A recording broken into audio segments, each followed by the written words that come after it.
কিছু কিছু হাদিয়া আল্লাহ রাসূল সাল্লাল্লাহু আলাইহি ওয়াসাল্লাম ফিরিয়ে দিতেন না। এর মধ্যে একটা হচ্ছে মধু। মধু দিলে বলতেন না যে না নিব না।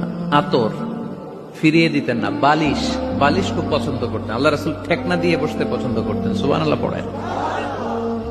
রাসূল সাল্লাল্লাহু আলাইহি ওয়াসাল্লামের কাছে একটা কসমেটিক্স এর বক্স থাকতো সব সময়, জরুরি 5-6টা জিনিস এর ভেতরে থাকতো।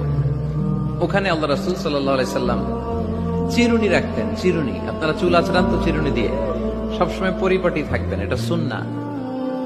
পরিচ্ছন্ন ফিট থাকা, সবসময় গেট আপটা ভালো থাকে, এটা সুন্নাহ। আল্লাহ রাসূল সাল্লাল্লাহু আলাইহি ওয়াসাল্লাম কোন বিদেশি ডেলিগেট আসলে তাদের সাথে দেখা করার আগে সময় নিতেন, নিজেকে গুছিয়ে নিতেন। সুবহানাল্লাহ পড়েন।